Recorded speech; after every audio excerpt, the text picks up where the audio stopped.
Hi, this is Dusty. Thank you for all of my nearly 5,000 subscribers.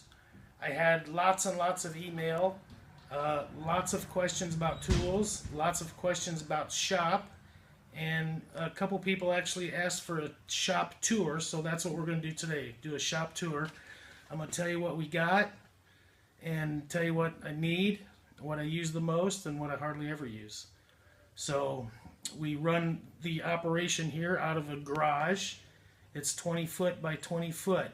We started off with bare walls, insulated it, and we put in 6 light fixtures that each have a pull string on them, so I can adjust light as I go. If I need light by a certain saw, I just turn that light on.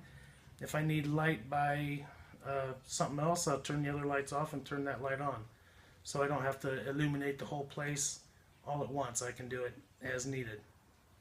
So we're going to start right here in the corner. This is a charging station for the Craftsman cordless stuff. And this is an old Duracraft drill press, very small, but that's all I need.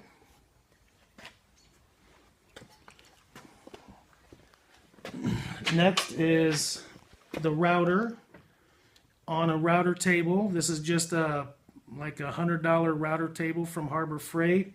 I think the router is a Ryobi that's about 25 years old. It works great. I've been using it for years and will continue to use it. Above that is the shelf. That's live edge oak shelf with pens and pencils and stuff on it.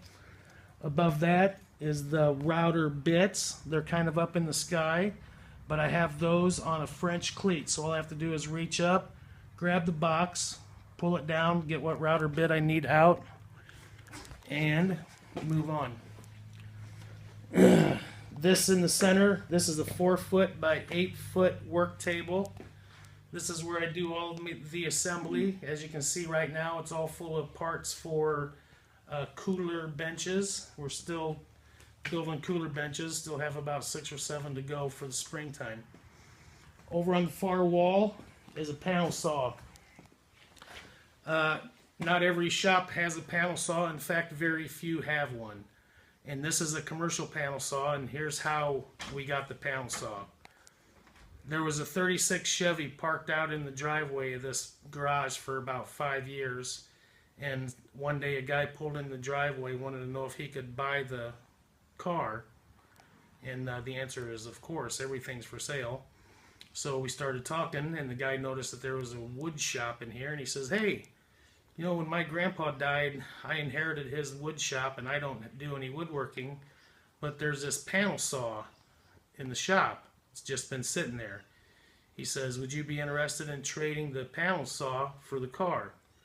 And I said, "Absolutely. Let's go take a look at the panel saw." So we went and looked at the panel saw. It's in excellent shape, so we traded the car for the panel saw. Up here in the corner, this is how we heat the place. Mr. Heater Big Max that I bought at Menards for $250 or $300, runs on natural gas.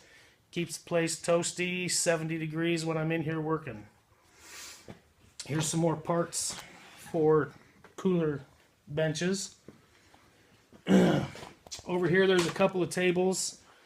This has the sanders on it, and whenever we need a sander, we just pull it off the table, put it on the workbench, and use it. And when we're done, stick it back on the table.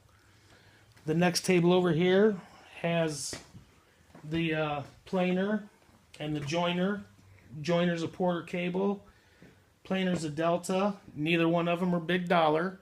They're just average stuff that you can buy at the big box store for a few $100 or a couple $100. Get a lot of use out of them, and they work great. Nothing big, nothing fancy. These are actually bolted to the table, and this table is on wheels, so when we need to use those tools, we just pull the table out, plug in the tool, use it, and when we're done, shove it back in the corner. Up here is clamps, screwdrivers and such, sandpaper, gloves. Looking up at the top, we got to have our music in the shop, so we have 2 speakers on some live edge stuff that we built. This is a homemade clamp rack. This is where we keep all the rest of the clamps that are too big to fit over there. This is a drafting table. Usually we use the drafting table to put plans on and stuff, and the drawers are, you know, plans and books and stuff are in the drawers. Right now there's a live edge maple table that we're working on top of here. This is actually kind of cool. It's all glued up and ready to finish, and what we're going to do is going to cut in fishing lures and fishing stringers and some other fishing stuff into this table, epoxy over it, and we're going to make a really cool dining room table that has fishing stuff in it.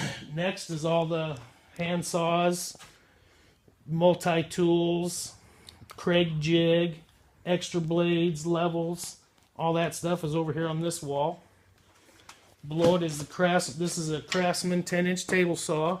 Bought it at Sears for 140 bucks. Nothing big, nothing fancy, but it works great. It's on wheels. When I need to saw something, pull it out into the middle of the room, plug it in, turn it on, and we're moving. Next to that, this is a Cobalt 10-inch sliding compound miter saw. Come from Lowe's. I think the saw, actually I bought the saw and the stand used for 200 bucks. I think to buy it new, the saw is about 200 bucks and the stand is about 100 or 125. Spare wood cut-offs and stuff.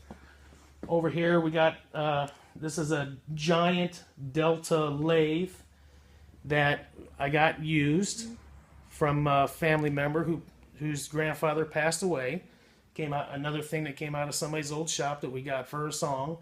Use it occasionally. As you can see right now, it's just holding a couple pieces of burl that we're going to use later on, and some other stuff, projects in the works.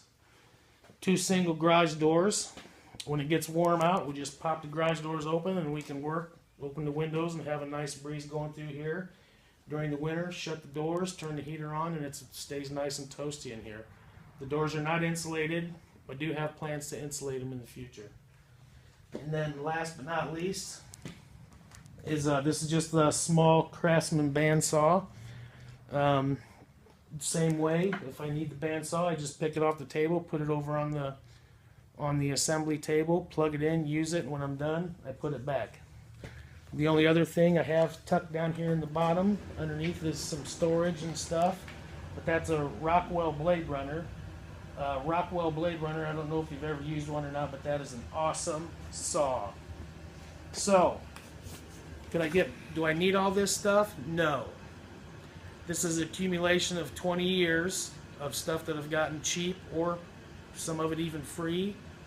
I've not spent big bucks on any of the tools, but we certainly put out quality work with what we've got.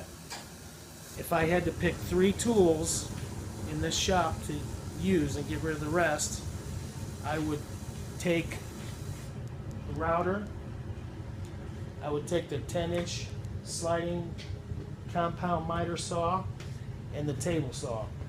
With those 3 tools, I can just about build anything, that and a few hand tools. And that's the shop in a nutshell. Right now, another thing we're doing is making parts for the sandbox, and next video is going to be the sandbox video construction and material list. We also have a room that's attached to this garage, and in that room is wood storage. I buy a lot of lumber from local mills and have it slabbed, so we have some cedar that's drying, and some maple that's drying, and some other different kind of exotic woods. And that's it. I buy my hardwood local. My pine I buy at Menards. And that's it. Welcome to the shop.